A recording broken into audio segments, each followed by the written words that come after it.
En abril de 1857, un corredor de algodón viajero de Charleston descubrió algo que lo atormentaría hasta su muerte 30 años después.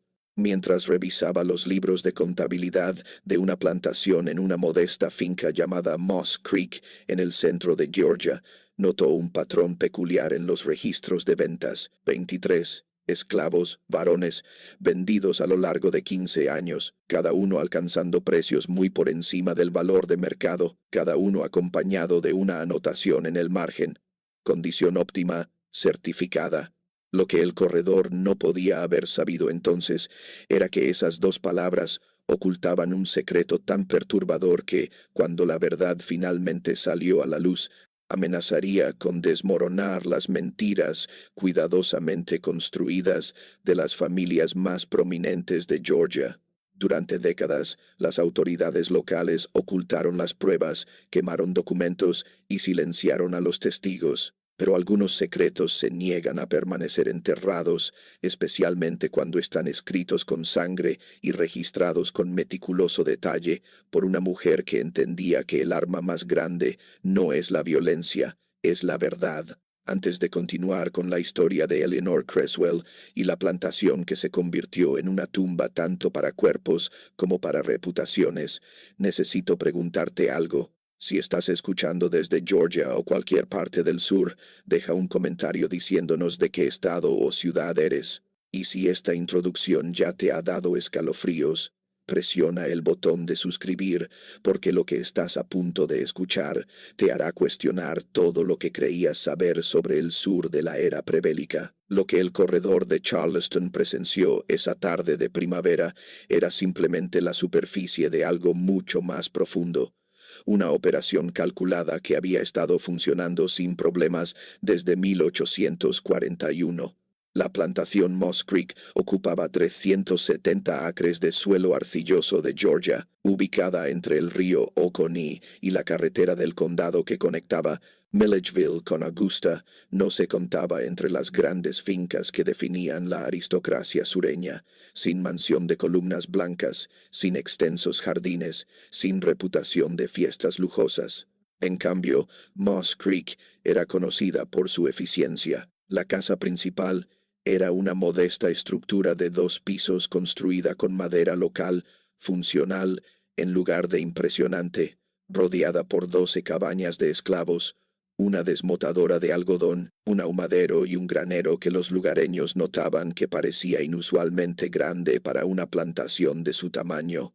Eleanor Creswell había heredado Moss Creek en 1840, cuando su esposo Thomas murió repentinamente de lo que el médico catalogó como apoplejía. Ella tenía 31 años, sin hijos según los registros públicos, y sus vecinos esperaban que vendiera la propiedad y regresara a Savannah, donde su familia mantenía un respetable negocio de transporte marítimo. En cambio, despidió al supervisor que su esposo había empleado, asumió ella misma la gestión y, en un año, había transformado Moss Creek de una operación en apuros a una de las plantaciones medianas más rentables del condado. Logró esta hazaña a través de lo que llamó adquisición y disposición estratégica. Mientras otros plantadores se aferraban a sus esclavos por generaciones, construyendo comunidades de familias que trabajaban la misma tierra que sus padres y abuelos,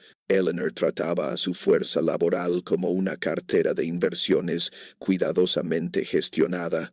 Compraba jóvenes esclavos varones en el mercado, los mantenía durante 12 a 18 meses y luego los vendía con ganancias sustanciales a plantadores en Alabama, Mississippi y Luisiana, estados donde la creciente frontera del algodón creaba una demanda infinita de mano de obra. Las mujeres en Moss Creek, nunca más de 6 o 7 a la vez, se quedaban permanentemente. Trabajaban en la cocina, el huerto y la casa misma. Eran mayores, pasadas la edad de procrear, elegidas específicamente por su incapacidad para reproducirse. Eleanor no tenía interés en criar niños esclavos, ni paciencia para las complicaciones de las familias. Quería eficiencia, ganancias y algo más, algo que sus vecinos no entenderían hasta que fuera demasiado tarde. Para 1845, Eleanor Había desarrollado una reputación como una mujer de negocios astuta. Los plantadores varones que inicialmente se negaron a negociar con una mujer se encontraron a regañadientes impresionados por su conocimiento de los rendimientos del algodón, la gestión del suelo y los precios del mercado. Nunca socializaba, nunca asistía a la iglesia, nunca participaba en los rituales sociales que definían a la mujer sureña.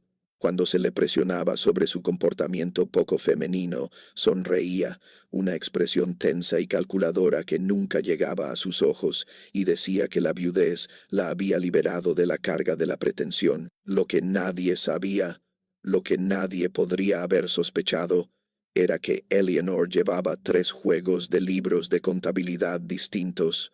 El primero eran las cuentas estándar de la plantación, gastos, rendimientos, ventas, disponibles para que cualquier vecino o asesor fiscal las revisara. El segundo registraba las ganancias reales de Moss Creek, cifras significativamente más altas que las del libro de contabilidad oficial. El tercer juego de libros se guardaba en una caja de hierro cerrada con llave debajo de las tablas del suelo de su dormitorio, escrito en un código que ella misma había desarrollado, un cifrado basado en los manifiestos de envío que había aprendido del negocio de su padre en Savannah.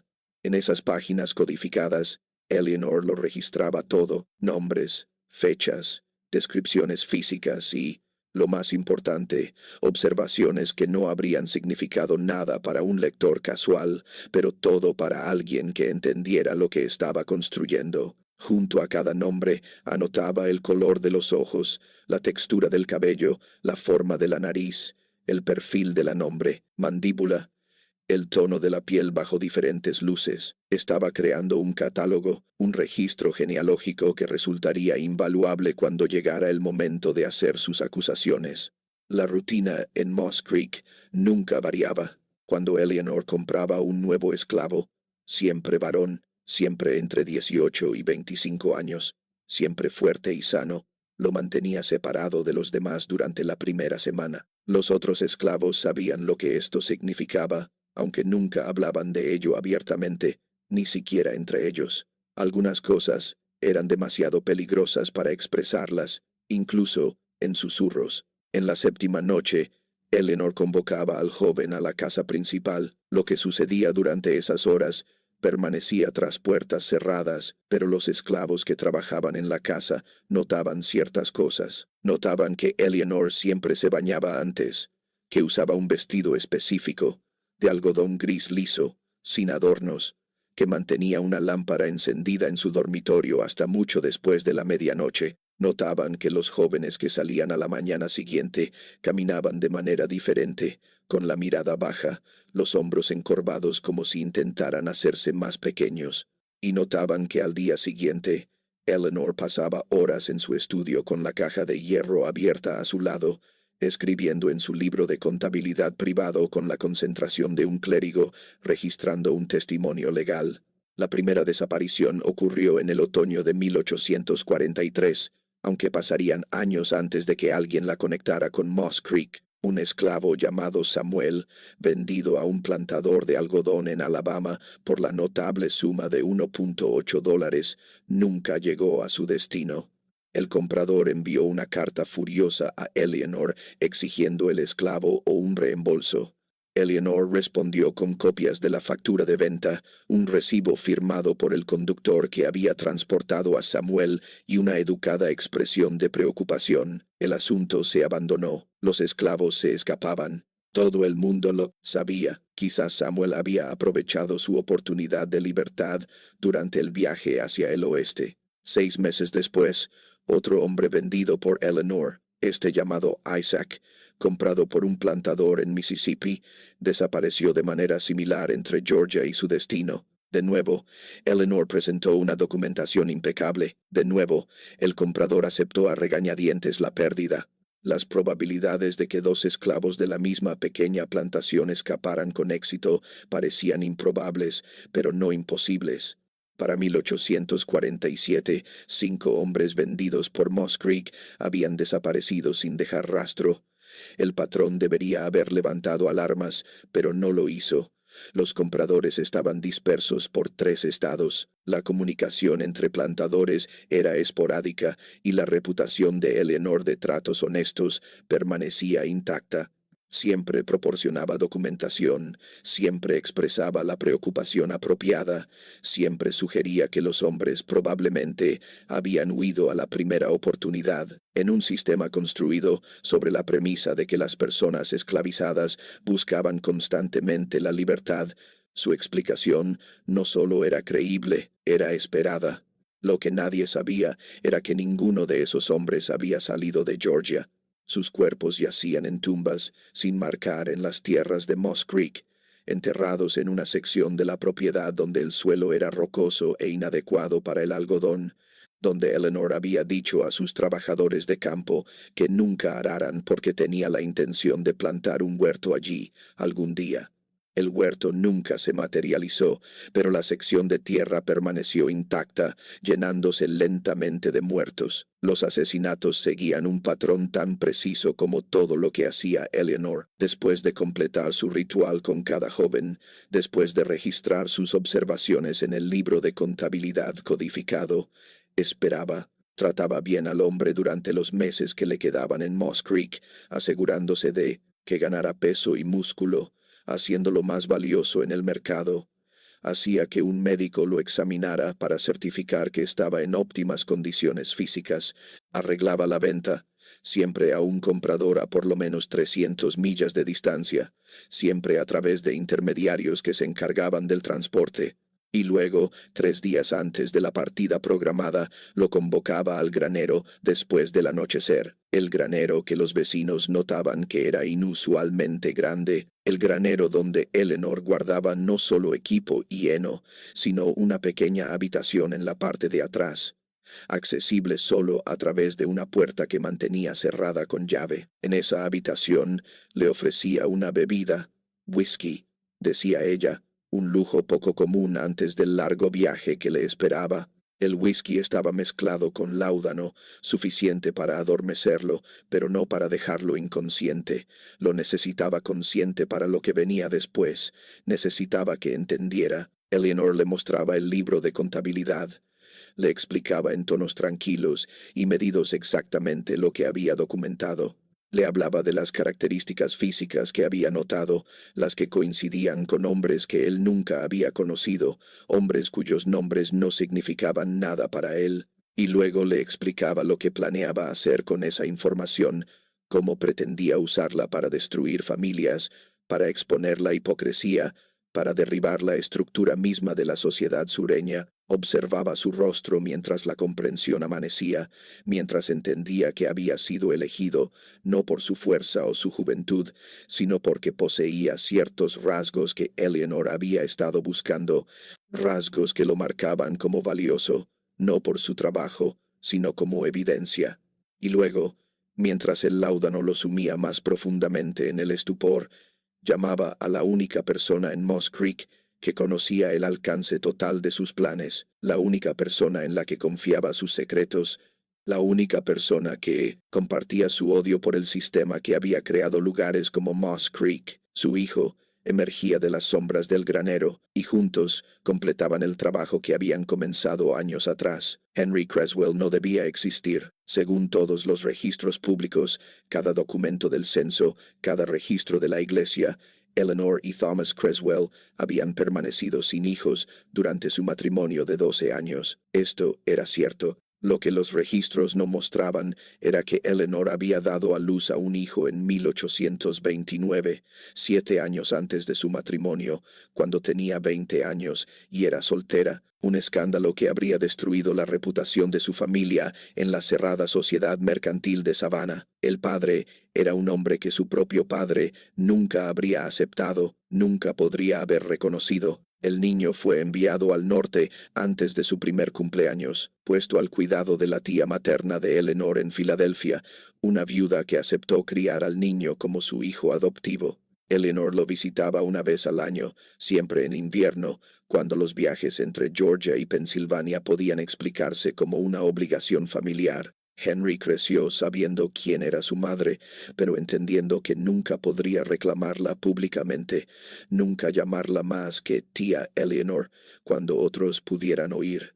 También creció sabiendo lo que había sido su padre, un esclavo en un muelle de Savannah, un hombre que cargaba barcos para el padre de Eleanor, un hombre cuya inteligencia y dignidad silenciosa habían atraído la atención de la joven Eleanor durante un verano en que ella era rebelde y sus padres estaban distraídos por asuntos de negocios. Un hombre que había sido vendido en el momento en que su embarazo se hizo imposible de ocultar, vendido a una plantación de azúcar en Luisiana, donde la esperanza de vida para los trabajadores de campo se medía en años, no en décadas. Eleanor nunca lo volvió a ver.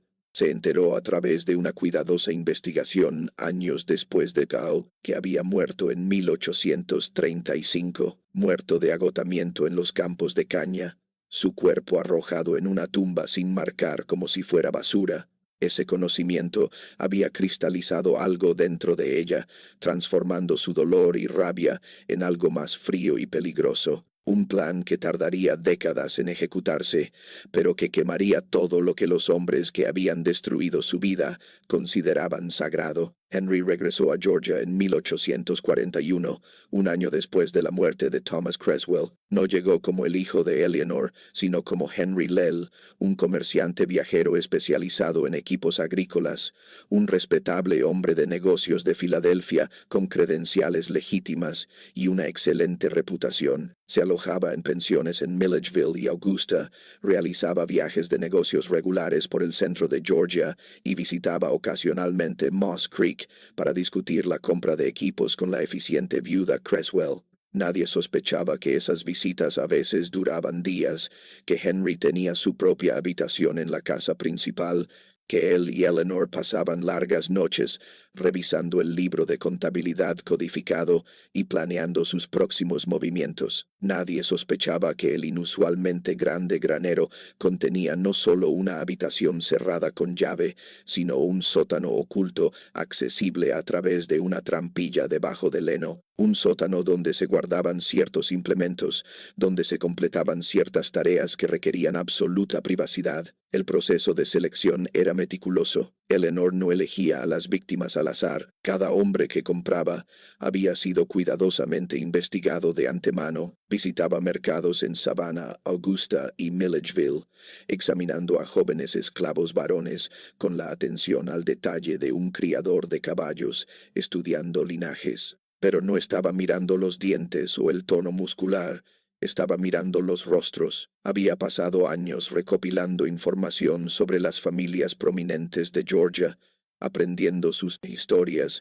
estudiando sus genealogías y, lo más importante, identificando sus secretos. Sabía que plantadores habían engendrado hijos con mujeres esclavizadas. Sabía que familias habían ocultado cuidadosamente ramas de raza mixta. Sabía que hombres mantenían discretos segundos hogares con amantes esclavas. Sabía estas cosas porque los hombres ricos rara vez eran discretos sobre sus indiscreciones, porque los esclavos que trabajaban en las grandes casas hablaban entre ellos, porque la información fluía a través de redes que la sociedad blanca nunca imaginó que existían. Cuando Eleanor encontraba a un joven esclavo cuyos rasgos coincidían con los de una familia prominente, la distintiva nariz de los Rutledge, la mandíbula de los Peyton, los inusuales ojos gris verdosos que marcaban la línea de los Caldwell, lo compraba sin importar el costo. Lo llevaba a Moss Creek, completaba su ritual y registraba cada detalle que pudiera probar la paternidad: color de ojos, textura del cabello, tono de piel bajo diferentes luces, la forma de las orejas, los patrones de pecas o marcas de nacimiento, todo lo que pudiera convencer a un jurado si alguna vez llegaba a ese punto. Pero Eleanor no estaba interesada en procesos legales. Entendía la justicia sureña lo suficientemente bien como para saber que ningún tribunal se pondría de su lado en contra de las familias que pretendía exponer. Su arma no era la ley, era la vergüenza. Estaba compilando evidencia que obligaría a las orgullosas familias a enfrentar verdades que habían pasado generaciones negando. evidencia que revelaría la hipocresía en el corazón de un sistema que definía la humanidad por la raza, mientras que aquellos que imponían ese sistema cruzaban rutinariamente los límites que afirmaban eran sagrados. Los hombres que elegía se convertían en prueba viviente de esa hipocresía. Y luego, porque la prueba viviente podía ser cuestionada, podía negar o distorsionar la verdad, podía ser alejada de su alcance, se convertían en prueba muerta, cuerpos que podían ser exhumados si era necesario, huesos que podían ser medidos, evidencia que no podía mentir, ni huir, ni negarse a testificar. Para 1850, 13 hombres yacían enterrados en la sección no cultivada de Moss Creek, 13 juegos de mediciones en el libro de contabilidad codificado de Eleanor, 13 familias marcadas para la destrucción cada vez que Eleanor decidiera que era el momento adecuado para revelar lo que sabía. Pero algo estaba cambiando. El país estaba cambiando. Las tensiones entre el norte y el sur se estaban intensificando. El compromiso de 1850 había aliviado temporalmente los conflictos sobre la expansión de la esclavitud, pero todos sentían que la paz era frágil, que se avecinaban confrontaciones mayores. Eleanor comenzó a preguntarse si su plan cuidadosamente construido llegaría a buen término, si la guerra que parecía cada vez más inevitable destruiría no solo al sur, sino también su capacidad para hacer oír sus acusaciones. Y entonces, en el verano de 1856, se presentó una oportunidad que lo cambiaría todo, que obligaría a Eleanor a acelerar su cronograma y a tomar riesgos que nunca había tenido la intención de tomar. Una carta llegó a Moss Creek desde Boston. Estaba dirigida a la viuda Creswell y firmada por un hombre llamado Daniel Harrington, quien se identificó como abogado y corresponsal de un periódico abolicionista llamado por The Liberator. Había oído, a través de fuentes que no especificó, sobre ciertas irregularidades en su plantación. Tenía preguntas sobre sus prácticas comerciales, sobre la inusual rotación de su fuerza de trabajo, sobre los hombres que habían desaparecido después de ser vendidos. Estaría de viaje por Georgia en septiembre y esperaba poder visitarla para discutir estos asuntos. Eleanor leyó la carta 3 veces, con las manos perfectamente firmes, su expresión sin revelar nada. Luego llamó a Henry, que casualmente estaba de visita esa semana, y le mostró el mensaje. «Alguien ha estado hablando», dijo en voz baja. «Alguien sabe más de lo que debería». Henry estudió la carta. Su rostro, tan parecido al de su padre según los recuerdos de Eleanor, se contrajo con preocupación. «¿Paramos?», preguntó. «Nos mantenemos en silencio hasta que pierda el interés». Eleanor sonrió, esa sonrisa tensa, la que nunca llegaba a sus ojos. «No», dijo ella. «Lo invitamos a visitarnos. Le mostraremos exactamente lo que espera ver, una plantación exitosa operada por una viuda competente, y luego determinaremos quién lo envió y qué saben realmente». Lo que Eleanor aún no se daba cuenta era que la carta de Daniel Harrington no era el comienzo de sus problemas, era el presagio de algo mucho más peligroso, una convergencia de circunstancias que forzaría a todos sus secretos a salir a la luz mucho antes de lo que ella había planeado. Si todavía estás escuchando, si esta historia te ha atrapado con sus oscuras revelaciones, haz algo por mí ahora mismo. Presiona el botón de me gusta y deja un comentario con tu teoría. ¿Crees que el plan de Eleanor era justicia o locura? ¿Estaba luchando contra un sistema corrupto o convirtiéndose en algo tan monstruoso como la institución que odiaba? Comparte tus pensamientos a continuación y asegúrate de estar suscrito porque esta historia está a punto de dar giros que no verás venir. Averigüemos qué sucedió cuando el abogado de Boston llegó a Moss Creek. La carta había llegado a través de canales que deberían haber sido seguros. Alguien en la red de Eleanor, la red de información que fluía entre esclavos, entre hogares, entre plantaciones, la había traicionado.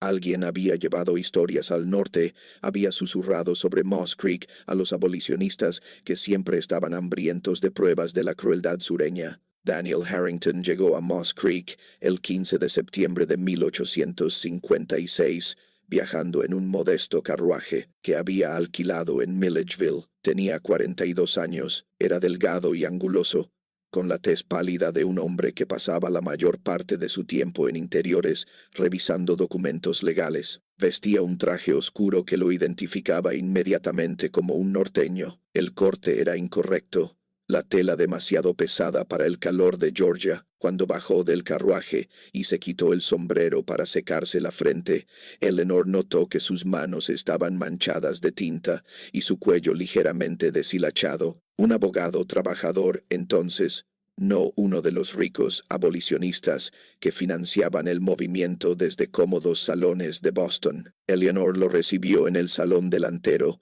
una habitación que mantenía meticulosamente limpia, pero deliberadamente modesta, sin muebles caros, sin decoraciones ornamentadas, nada que sugiriera que Moss Creek era más rentable de lo que indicaban sus cuentas oficiales. Le sirvió agua fresca y escuchó pacientemente mientras él explicaba su propósito. Sra Creswell, comenzó, su acento de Boston marcando cada palabra. Seré directo con usted.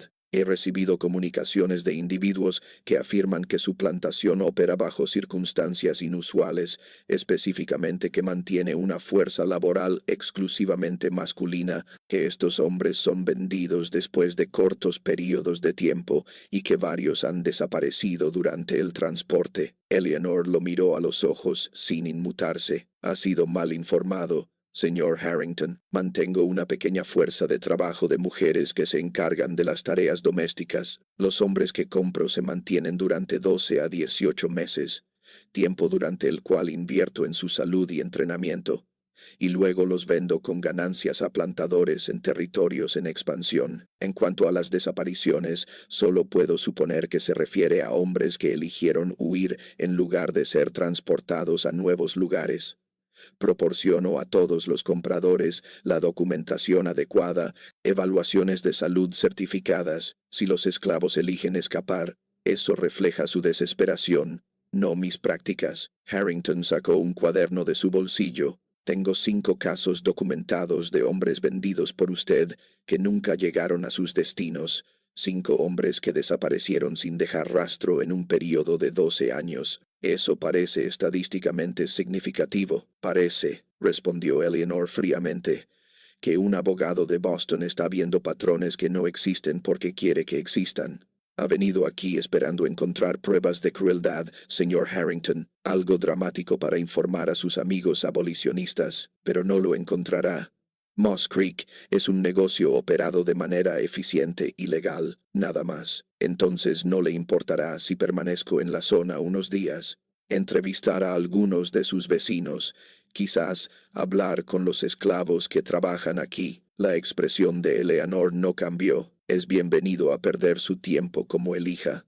Mis vecinos le dirán que soy una mujer de negocios competente que ha mejorado una plantación en quiebra. En cuanto a entrevistar a mis esclavos, sabe tan bien como yo que su testimonio no tendría valor en ningún procedimiento legal. Le dirán lo que crean que usted quiere oír. Sin embargo, me gustaría intentarlo. Eleanor se puso de pie, alisándose la falda. Entonces, no lo detendré, aunque debo advertirle que su presencia aquí, haciendo preguntas, difundiendo ideas norteñas, no será apreciada. Georgia no es Boston, señor Harrington.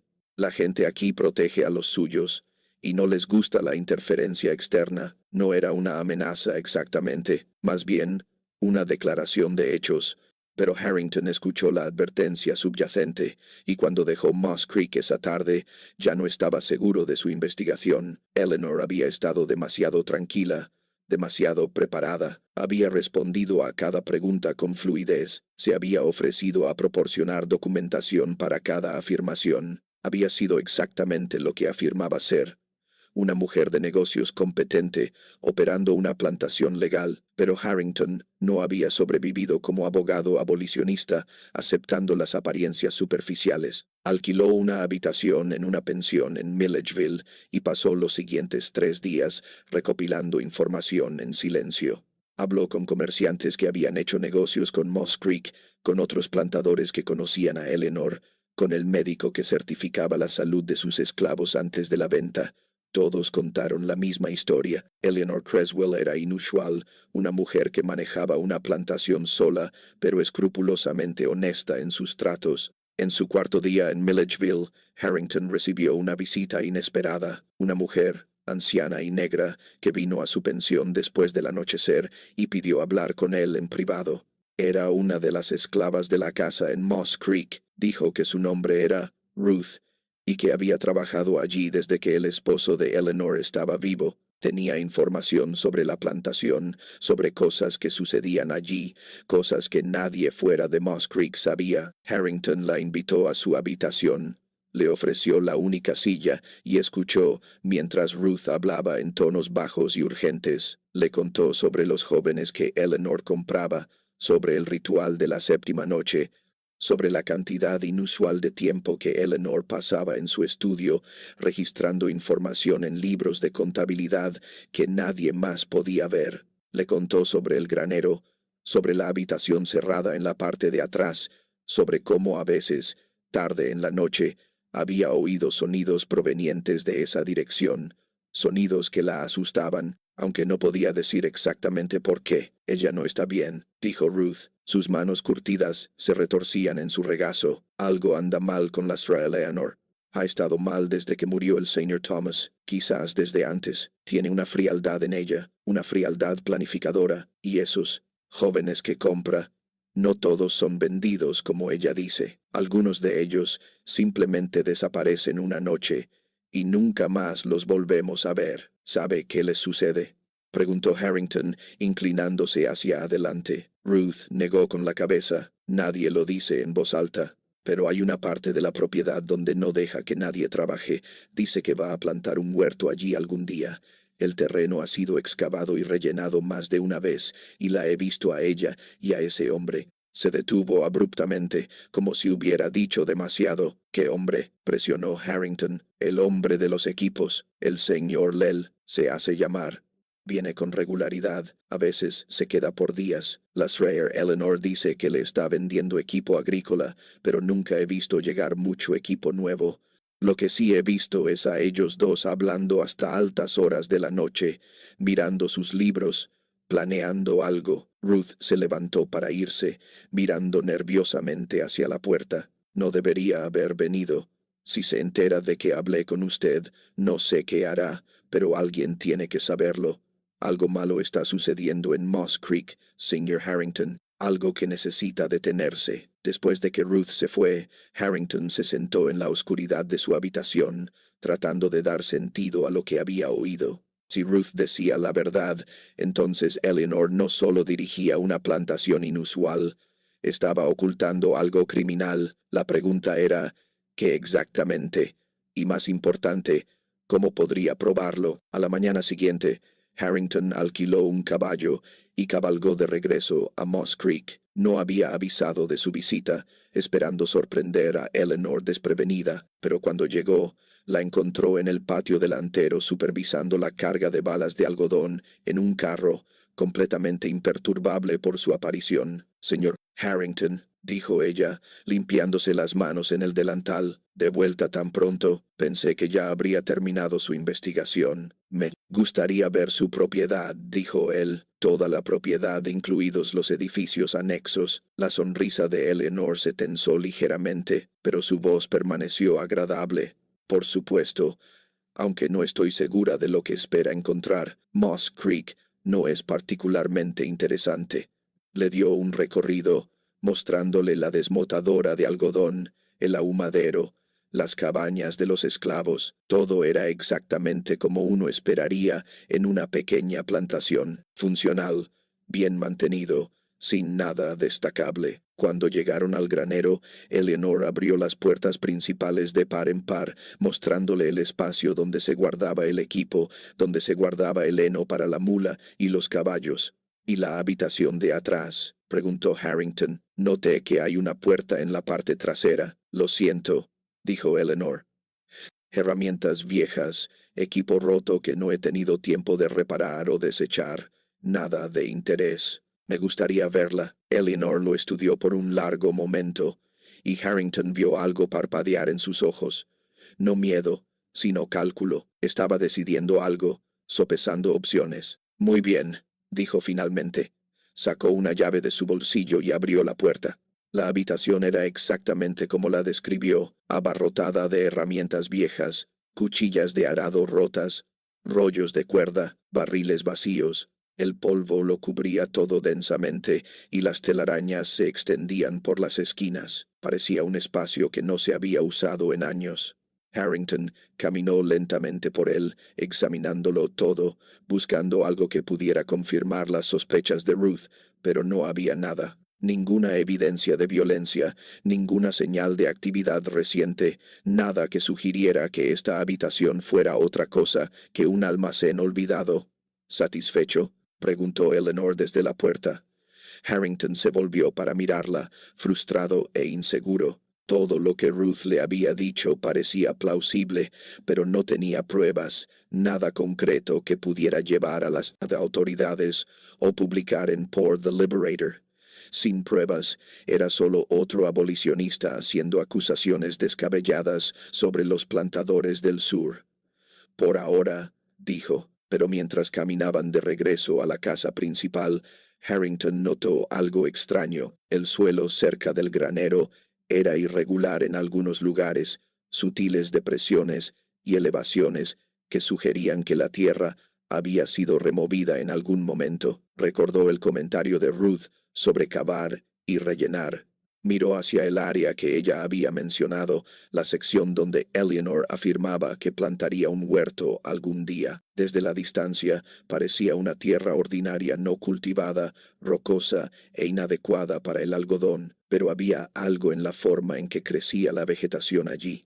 Patrones que no coincidían del todo con las áreas circundantes. Esa sección de allí, dijo, señalando, ¿por qué no la ha desarrollado? Suelo pobre, respondió Eleanor de inmediato, demasiado rocoso para el algodón y no he tenido tiempo de prepararlo adecuadamente para un huerto. Está en mi lista de futuras mejoras.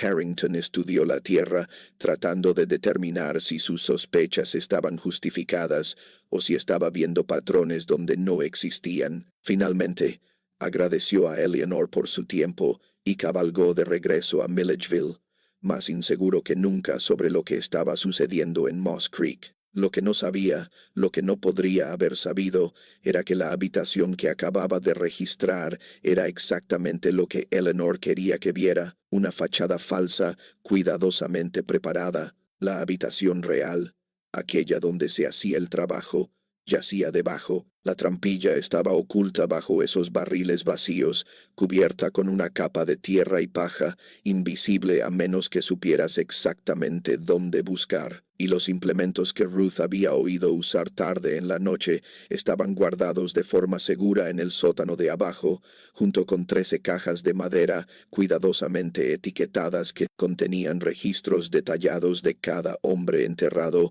en ese campo rocoso. Daniel Harrington pasó otra semana en Georgia entrevistando a cualquiera que quisiera hablar con él, buscando pruebas que respaldaran las afirmaciones de Ruth. Pero dondequiera que iba, encontraba la misma historia. Eleanor Creswell era una mujer inusual, ciertamente, pero no había pruebas de irregularidades. Las ventas estaban debidamente documentadas. Los compradores confirmaron haber recibido lo que pagaron, al menos por los esclavos que realmente llegaron. Las desapariciones, aunque sospechosas, podían explicarse por intentos de fuga. El testimonio de Ruth, proveniente de una mujer esclavizada sin pruebas físicas que respaldaran sus afirmaciones, no tendría valor en ningún procedimiento legal. Frustrado, Harrington finalmente regresó a Boston a principios de octubre. Escribió un breve artículo para Por The Liberator, describiendo Moss Creek y sus sospechas, pero sin pruebas concretas. Incluso sus aliados abolicionistas se mostraron reacios a seguir con el asunto. El artículo se publicó en la página 7, enterrado entre otros relatos de injusticia sureña, y generó poca atención. En un mes, la historia fue olvidada. Pero Eleanor no lo olvidó. La visita de Harrington había expuesto una peligrosa debilidad en su sistema. Alguien, obviamente Ruth, había hablado. Eso significaba que otros también podrían hablar. Significaba que sus secretos eran más vulnerables de lo que había imaginado. Significaba que necesitaba acelerar sus planes, pasar de la documentación a la acción, antes de que otro investigador viniera a hacer preguntas. La noche después de confirmar que Harrington se había ido de Georgia, Eleanor convocó a Ruth a la casa principal. La anciana llegó temblando, sabiendo de alguna manera que su traición había sido descubierta. Eleanor la hizo sentar en el salón. Le sirvió un vaso de agua y habló en tonos que eran casi amables. «¿Hablaste con el abogado?», dijo Eleanor. No era una pregunta. Las manos de Ruth temblaban tanto que no podía sostener el vaso. «Señora, yo no voy a castigarte, Ruth. Entiendo por qué lo hiciste. Tienes miedo. Has visto cosas que no entiendes y querías que alguien lo detuviera». Eleanor se inclinó hacia adelante. «Pero necesito que entiendas algo. Lo que está sucediendo en Moss Creek no es lo que crees. No soy un monstruo. No estoy matando a esos hombres por crueldad o locura. Estoy construyendo algo. Un arma que destruirá el mismo sistema que te esclavizó a ti, que esclavizó a tus padres, que esclavizará a tus nietos si alguien no lo detiene». Ruth la miró, confundida y aterrorizada. «No entiendo, señora». Eleanor se levantó y fue a buscar la caja de hierro a su estudio. La abrió, mostrándole a Ruth los libros de contabilidad codificados. «Cada hombre que he traído a Moss Creek fue elegido por una razón. Cada uno de ellos lleva sangre que los conecta con las familias más poderosas de Georgia. Sangre que prueba qué hipócritas son estas personas, qué mentirosos, qué monstruos. He pasado 16 años documentando esa prueba, creando un archivo que obligará a este estado, a esta región entera, a enfrentar las verdades que han pasado generaciones negando». Sacó bocetos que había hecho, dibujos detallados que mostraban rasgos faciales, medidas, comparaciones. «Mira a este hombre. Se llamaba Isaac. Mira sus ojos, Ruth. ¿Sabes quién más tiene ojos de ese exacto tono gris verdoso? El senador Caldwell. He visto el retrato del senador. He estudiado a su familia. Isaac era su nieto, Ruth. El producto de la violación de una esclava por parte del padre del senador hace 40 años. Isaac no es el único.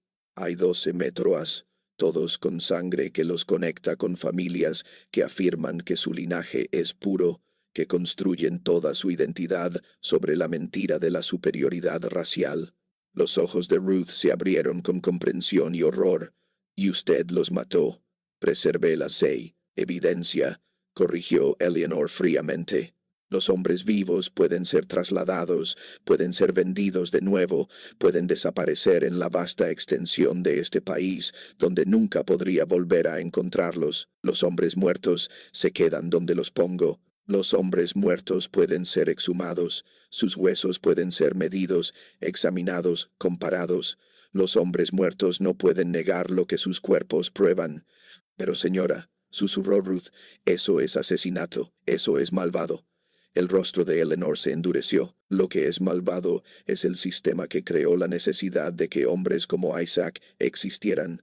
Lo que es malvado es una sociedad que permite a los hombres ricos violar a las mujeres que poseen, engendrar hijos que nunca reconocerán, construir imperios sobre los cuerpos de personas que han declarado menos que humanas. Yo no soy el monstruo aquí, Ruth, soy el ajuste de cuentas». Ruth se quedó sentada, congelada, incapaz de procesar lo que estaba escuchando. Finalmente hizo la pregunta que la había estado atormentando desde que Eleanor comenzó esta explicación. «¿Y qué hay del señor Lell? ¿Quién es él realmente?» Eleanor sonrió, y por primera vez había algo parecido a una emoción genuina en la expresión. «Es mi hijo, mío, y propiedad de un hombre que mi padre una vez poseyó. Por eso entiendo esta lucha, Ruth. Por eso nunca me detendré, porque mi propio hijo existe en un mundo que lo destruiría si supieran la verdad sobre su padre, un mundo que necesita arder». En ese momento, Ruth entendió que Eleanor era mucho más peligrosa de lo que había imaginado. Esto no era locura, era algo peor. Una calculada campaña de venganza de varias décadas que ya se había cobrado 13 vidas y no mostraba signos de detenerse. «¿Qué va a hacer con todo esto?», preguntó Ruth en voz baja. «¿Cuándo?» «Pronto», dijo Eleanor. «El país se dirige hacia la guerra. Todos pueden sentirlo. Y cuando llegue esa guerra, cuando el sur esté debilitado y vulnerable, lo revelaré todo, cada nombre, cada conexión, cada pieza de evidencia.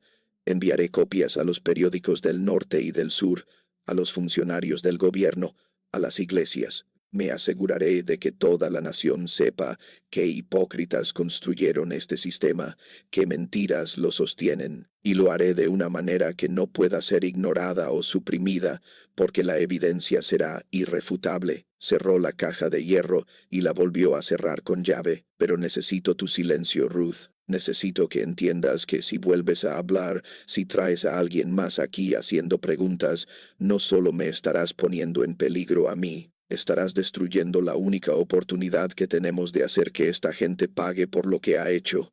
¿Entiendes? Ruth asintió lentamente, aunque por dentro sentía que se estaba ahogando. Entendía, pero entenderlo no lo hacía correcto. 13 hombres estaban muertos. 13 hombres que, independientemente de la sangre que llevaran, habían sido asesinados para servir a la visión de justicia de Eleanor. Tenía que haber otra manera, pensó Ruth. Tenía que haber un camino que no requiriera matar, pero también sabía que en la Georgia de 1856 ningún tribunal aceptaría el testimonio de un esclavo contra familias blancas. Ningún periódico publicaría acusaciones de una mujer esclavizada.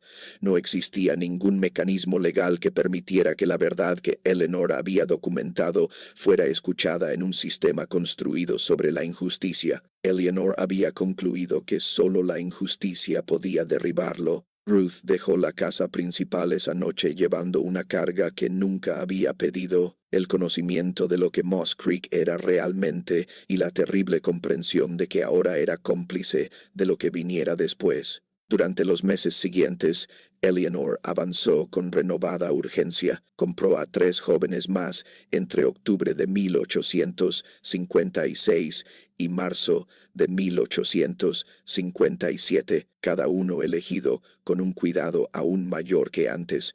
Ya no estaba construyendo sus archivos lentamente a lo largo de los años. Estaba compitiendo contra el tiempo, tratando de completar su colección antes de que llegara la guerra o antes de que otro investigador llegara con más recursos que Daniel Harrington. Henry hacía visitas más frecuentes a Moss Creek, a veces quedándose semanas enteras. Había cerrado su negocio en Filadelfia, les dijo a sus conocidos, y estaba considerando mudarse al sur, donde las oportunidades parecían más abundantes. Nadie cuestionó esto. Muchos norteños se mudaban al sur en esos años, atraídos por la tierra barata y la promesa de la riqueza del algodón. Lo que realmente estaban haciendo, madre e hijo juntos, era prepararse para el final. Henry había comenzado a hacer copias de los libros de contabilidad codificados de Eleanor, traduciéndolos al inglés simple y almacenándolos en diferentes lugares. Una bóveda bancaria en Savannah, la oficina de un abogado en Charleston, con contactos de confianza en Pensilvania, estaban creando redundancia, asegurándose de que incluso si Eleanor o sus documentos originales fueran destruidos, la evidencia sobreviviría. También refinaron su método. El sótano debajo del granero ahora contenía no solo cuerpos, sino registros anatómicos detallados. Henry había estudiado medicina durante 2 años antes de abandonarla por el comercio y aportó ese conocimiento a su trabajo. Después de cada asesinato, tomaba medidas, hacía bocetos, preservaba muestras de cabello y en algunos casos extraía huesos específicos que mostraban rasgos familiares distintivos. Era un trabajo espeluznante, pero Henry lo abordaba con desapego clínico.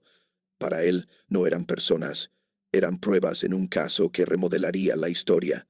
Para la primavera de 1857, el archivo de Eleanor documentaba conexiones con 17 prominentes familias de Georgia, 17 senadores, jueces, dueños de plantaciones y comerciantes cuyos árboles genealógicos cuidadosamente mantenidos ocultaban ramas que nunca reconocerían. 17 hombres cuyo poder político y posición social se basaban en la mentira de que sus linajes eran puros.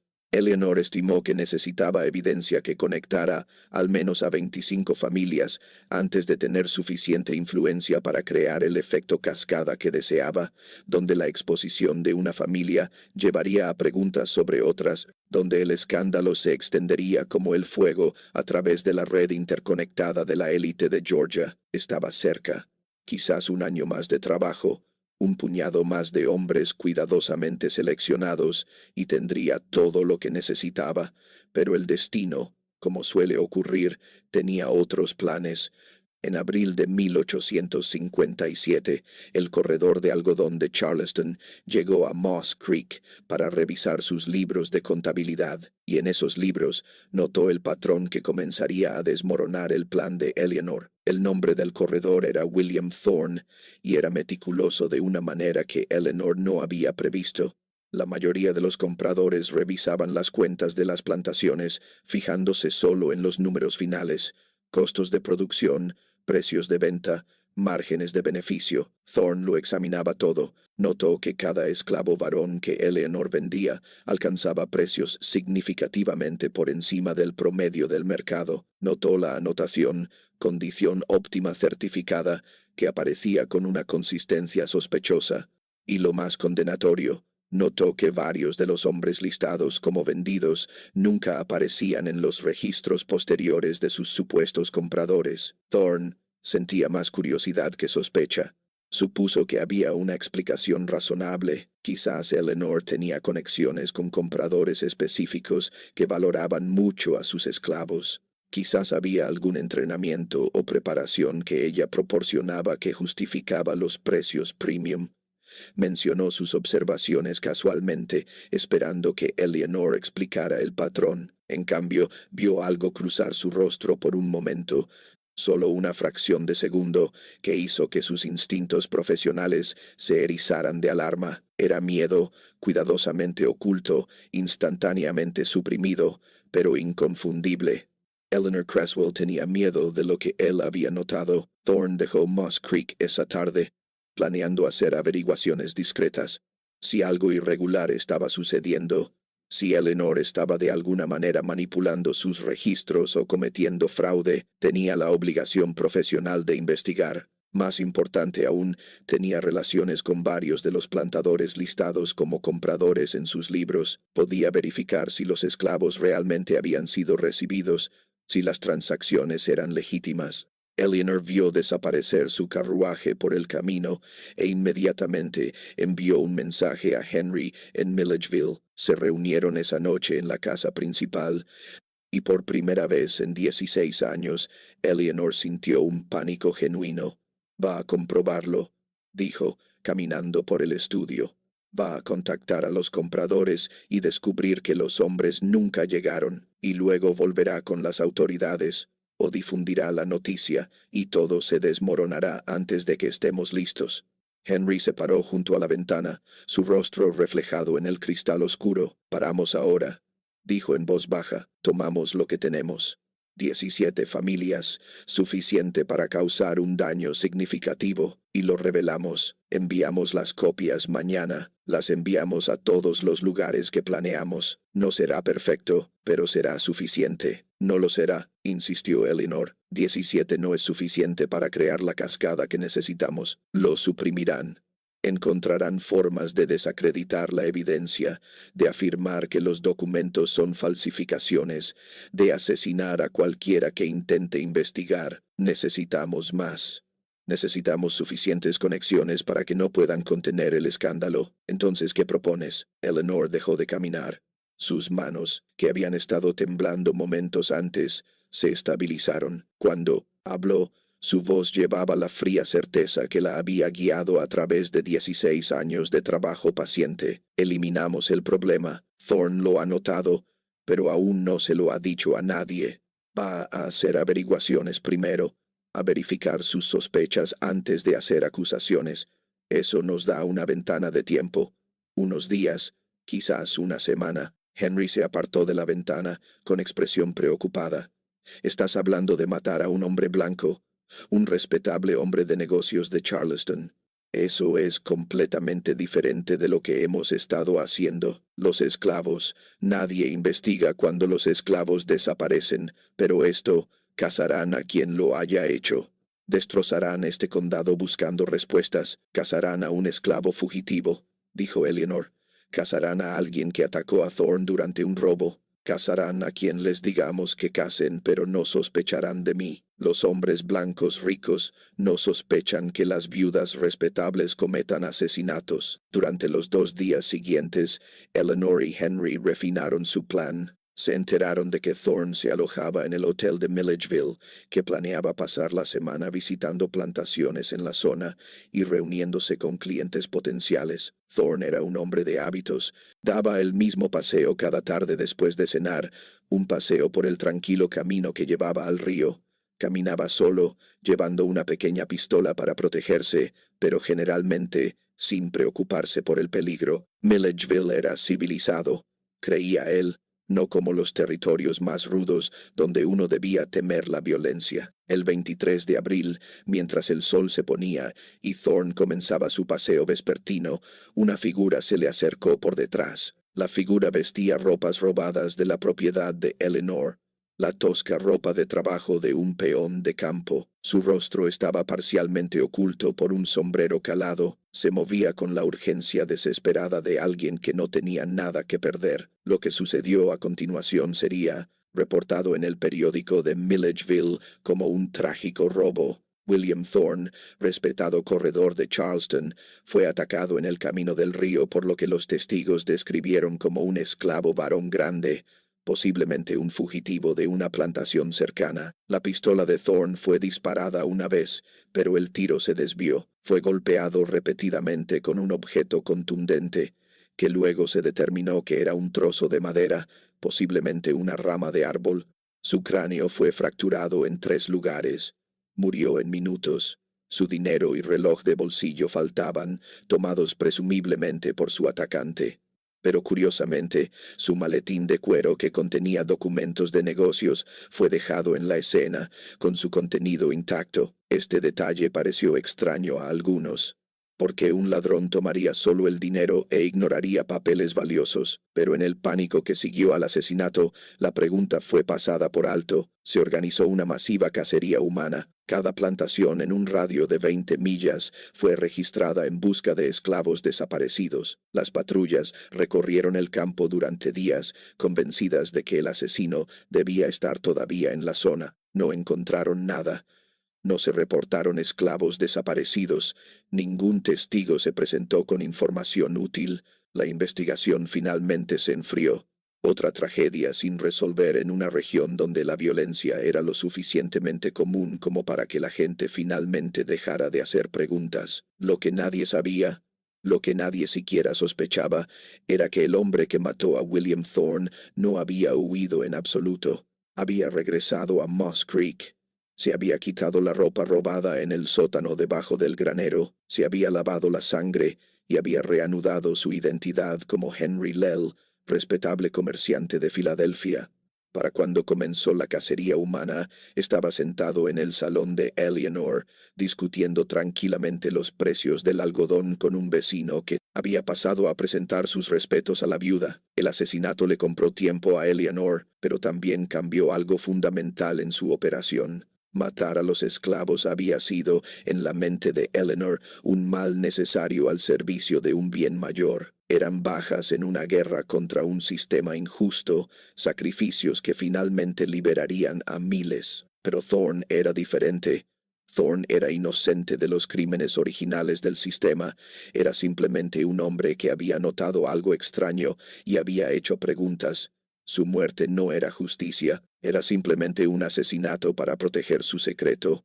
Henry también lo sintió. En las semanas posteriores a la muerte de Thorne, se volvió más silencioso, más retraído. Todavía ayudaba a Eleanor con su trabajo, todavía participaba en sus planes, pero algo había cambiado en él. La certeza absoluta que los había sostenido durante 16 años había desarrollado grietas. Justo cuando pensábamos que el horror en Moss Creek no podía volverse más oscuro, descubrimos que Eleanor y Henry han cruzado una línea que lo cambia todo. Su misión de exponer la hipocresía se ha convertido exactamente en el tipo de mal que afirman oponerse. Si esta historia te está dando escalofríos, si te estás preguntando si la justicia puede lograrse alguna vez a través de medios tan terribles, comparte este video con alguien que aprecie los oscuros misterios históricos. Presiona el botón de me gusta si quieres apoyar contenido que explora las complicadas verdades ocultas en nuestro pasado. Y asegúrate de estar suscrito para no perderte la impactante conclusión, porque lo que sucede a continuación te hará cuestionar todo lo que creías saber sobre el plan de Eleanor. La verdadera consecuencia del asesinato de Thorne no fue legal. Eleanor y Henry nunca fueron sospechosos. La verdadera consecuencia fue que obligó a Eleanor a enfrentar una verdad incómoda. Su cruzada contra la injusticia la había hecho capaz de cualquier atrocidad si creía que servía a su propósito mayor. Se había convertido exactamente en lo que odiaba, alguien dispuesto a destruir vidas individuales para proteger un sistema.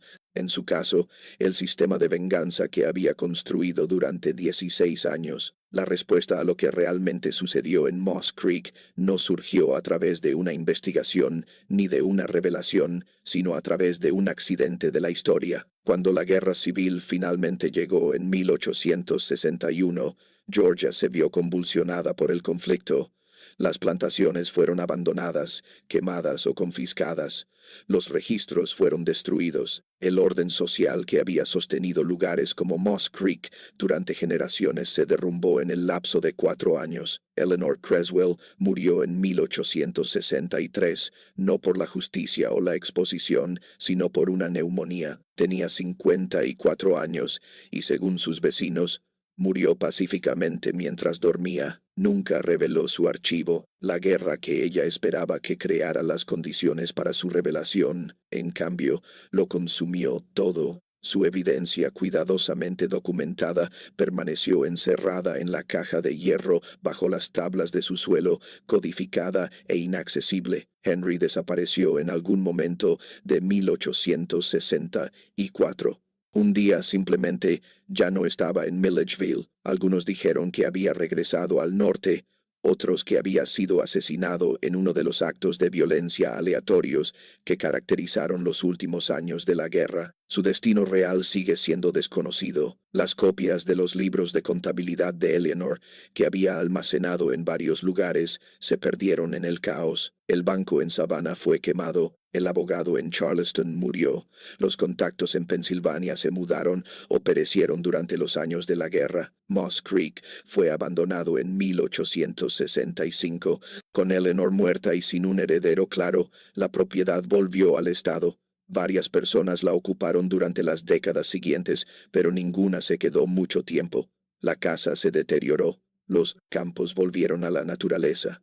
El granero, ese granero inusualmente grande, se derrumbó en una tormenta en 1871. Los cuerpos en la sección rocosa donde Eleanor había planeado plantar un huerto permanecieron sin descubrir durante 37 años. En 1902, un promotor inmobiliario compró la propiedad de Moss Creek, planeando construir una escuela. Durante la excavación, los trabajadores descubrieron el primer esqueleto, luego otro, y luego varios más. Finalmente, encontraron 16 cuerpos enterrados en tumbas poco profundas, junto con cajas de madera que contenían muestras de cabello, bocetos y medidas. El descubrimiento creó una sensación en Georgia. Los periódicos publicaron historias especulando sobre lo que había sucedido, quiénes eran las víctimas, por qué habían sido enterradas allí.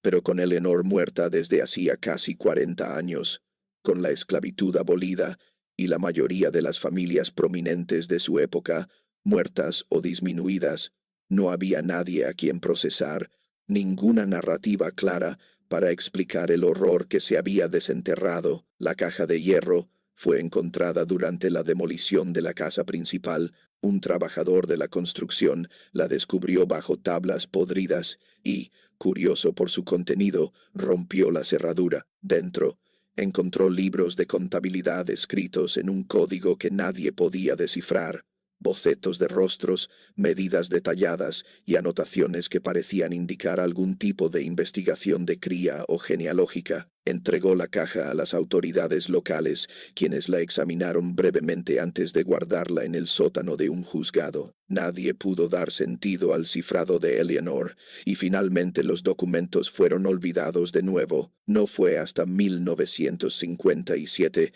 exactamente 100 años después del asesinato de William Thorne, que un estudiante de posgrado que investigaba la Georgia prebélica para su disertación tropezó con la caja de hierro en los archivos del juzgado. El estudiante, intrigado por los libros codificados, pasó 2 años trabajando para descifrar el código de Eleanor. Cuando finalmente lo logró, lo que descubrió fue tan perturbador que su comité de disertación inicialmente se negó a aceptar sus hallazgos como creíbles, pero la evidencia estaba allí, meticulosa y condenatoria. Eleanor había documentado 17 conexiones entre hombres esclavizados y prominentes familias blancas. Había registrado fechas, características físicas, historias familiares y, lo más escalofriante, había anotado que hombres habían sido preservados como evidencia, su eufemismo para el asesinato. La disertación del estudiante, publicada en 1959, creó un escándalo menor en los círculos académicos, pero recibió poca atención pública. Las familias que Eleanor había señalado estaban en su mayoría extintas o ya no eran políticamente poderosas. Los individuos específicos que había asesinado no tenían nombre en sus libros, identificados solo por designaciones codificadas. Sin nombres, sin víctimas vivas que los lloraran, la historia no logró generar la indignación que Eleanor había imaginado. Lo que su archivo sí probó, lo que sus décadas de cuidadosa documentación demostraron sin lugar a dudas, fue que los límites raciales que la sociedad sureña había afirmado que eran sagrados e inviolables, de hecho, eran cruzados rutinariamente por los mismos hombres que los defendían más vigorosamente. La hipocresía que Eleanor había dedicado su vida a exponer era real, su evidencia era irrefutable, pero para cuando salió a la luz, el mundo había cambiado tanto que las revelaciones ya no tenían el poder de sorprender. La pregunta que atormentó a los investigadores durante décadas no fue si las acusaciones de Eleanor eran ciertas. Claramente lo eran. La pregunta era si sus métodos podían justificarse alguna vez. Había asesinado al menos a 16 personas, posiblemente más. Había manipulado, mentido y calculado cada movimiento con fría precisión. Había afirmado luchar contra la injusticia mientras perpetraba monstruosas injusticias por su cuenta. Algunos académicos argumentaron que Eleanor era un producto de su tiempo, que el sistema contra el que luchaba era tan completamente malvado que las medidas extremas eran la única opción disponible. Otros sostenían que el asesinato nunca podía justificarse independientemente del motivo, que la cruzada de Eleanor la había transformado exactamente en el tipo de monstruo que afirmaba oponerse. Los esclavos que sobrevivieron a Moss Creek contaron historias contradictorias.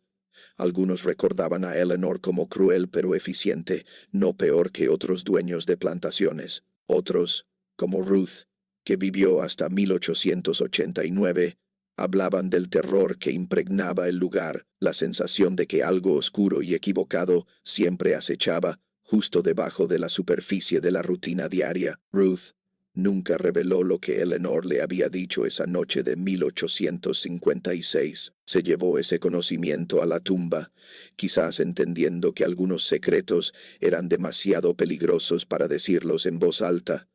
Incluso en libertad, el aspecto más inquietante de la historia de Moss Creek es lo cerca que estuvo Eleanor de tener éxito. Si la guerra civil no hubiera trastocado todo, si hubiera vivido otros 5 años, si Thorne no hubiera notado el patrón en sus libros, podría haber revelado su archivo en condiciones en las que podría haber causado la devastación que imaginaba. Podría haber obligado a la élite de Georgia a enfrentar las mentiras que sostenían su poder. Podría haber usado la verdad como un arma de maneras que habrían remodelado la sociedad sureña.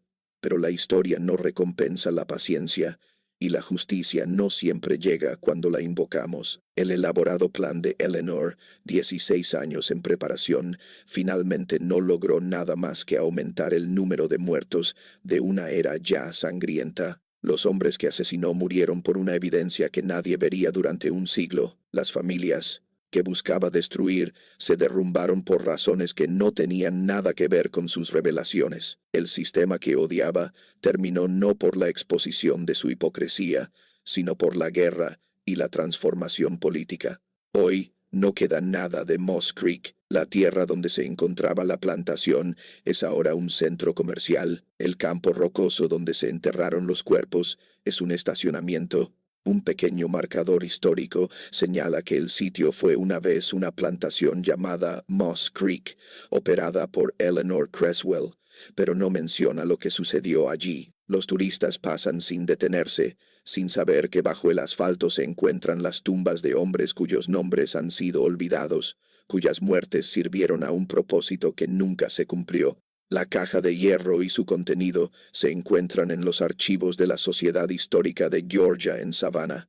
Los investigadores pueden solicitar acceso con las credenciales adecuadas, aunque pocos lo hacen.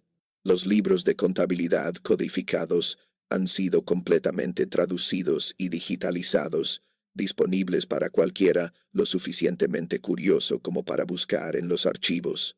Pero la cuidadosa documentación de Eleanor, sus años de trabajo meticuloso, son ahora solo otra oscura nota a pie de página histórica, interesante para los especialistas, pero desconocida para el público en general.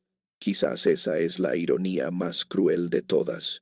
Eleanor quería que su evidencia fuera imposible de ignorar, que obligara al mundo a enfrentar verdades que prefería negar. En cambio, su historia se convirtió en otro capítulo olvidado, en una historia ya rebosante de capítulos olvidados. La verdad que murió protegiendo ahora es accesible para cualquiera, pero a casi nadie le importa mirar.